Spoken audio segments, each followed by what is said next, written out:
আজ 8th জুলাই আর আজ থেকে আমি শুরু করতে চলেছি একটা সিরিজ। আর সেটা হলো the chapter 20 of my life. তো চলো বেশি কথা না বলে সিরিজটা শুরু করা যাক। আর যেটা না বললেই নয়, আজ হলো আমার জন্মদিন। আর জন্মদিনের দিনের শুরুটা স্বাভাবিকভাবে সুন্দর করার জন্য সকাল সকাল পূজাকে সঙ্গে করে চলে গিয়েছিলাম পুজো দিতে। তো হ্যালো এভরিওয়ান, আমি অর্পিতা চলে এসেছি তোমাদের সাথে আবারও একটা নতুন ব্লগ শেয়ার করতে।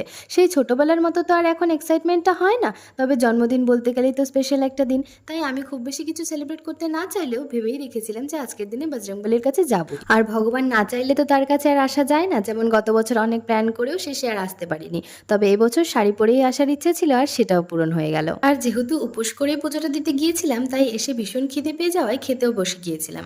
আর আজ যেহেতু মঙ্গলবার আর এই দিনে আমি নিরামিষ খাই, তাই মা আমার জন্য সমস্ত নিরামিষ পদের রান্নাবান্নাই করেছিল। তো চলো কী কী ছিল তোমাদের সাথে শেয়ার করিনি। তো ছিল ফ্রাইড রাইস, 5 রকমের ভাজা, ভেজ ডাল, পনির, তার সাথে ছিল স্যালাড, চাটনি, পায়েস আর লুচি। তারপর মা, ছোটো মা, বৌদি সবাই একটু একটু করে আমায় আশীর্বাদ করে নিল। আর এই যে ছোট্ট মানুষটিকে দেখছো আমার সাথে, এই হচ্ছে আমাদের বাড়ির সব থেকে ছোটো সদস্য, আমাদের বিভান। আর ওর সামনে এতগুলো খাবার দেখে তো ভাবছে কখন যে আমি এই খাবারগুলোর উপর একটু হামলা করব। তো যাই হোক, তারপর ওর মুখে একটু পায়েস ছুঁয়ে তারপর আমিও খেয়ে নিয়েছিলাম। আর খেয়ে দিয়ে একটু রেস্টই করছিলাম। তারপর সন্ধ্যাবেলায় চলে এসেছিল এই ম্যাডামরা। তবে আমি জানতামই যে ওরা আসবে, তবে একসাথে যে আসবে এটা এক্সপেক্টেড ছিল না।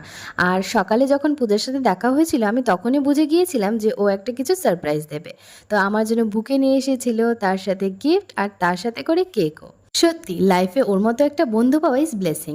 ও আমার বন্ধুর থেকেও বেশি আমার বড় দিদি, যার কাছে আমার সব প্রবলেমের সলিউশন আছে, যে সবসময় আমার পাশে থাকে, খারাপ হোক কিংবা ভালো। যার সাথে মন খারাপের সময় কথা বলে পুরোপুরি হালকা হয়ে যাওয়া যায়। শুধুমাত্র এই জিনিসগুলো এনেছে তার জন্যই না, ও যে এফার্টসগুলো আমার জন্য করে আর কেউ কোনোদিনও আমার জন্য করেনি। তাই আমি ওকে ভীষণ ভালোবাসি। আর এই সমস্ত কিছু দেখে তো আমি ভীষণই খুশি হয়ে গেছিলাম। আর তারপর একটু আড্ডা দিয়ে সময় এলো কেক কাটার। আর কেকটা না আনতে আনতে গরমে একটু গলেও গিয়েছিল। যাই হোক, তারপর তো আবার ছোট লাড্ডুকে সঙ্গে করে নিয়ে কাটলাম কেক। আর সবাই যখন হ্যাপি বার্থডে গান গাইছিল, তখন ও ভাবছে এটা কী হচ্ছে, তাই সবার দিকে হা করে তাকিয়েছিল। তারপর খাওয়া দাওয়া করে তো এইভাবেই আমার বার্থডেটা সেলিব্রেট হয়েছিল।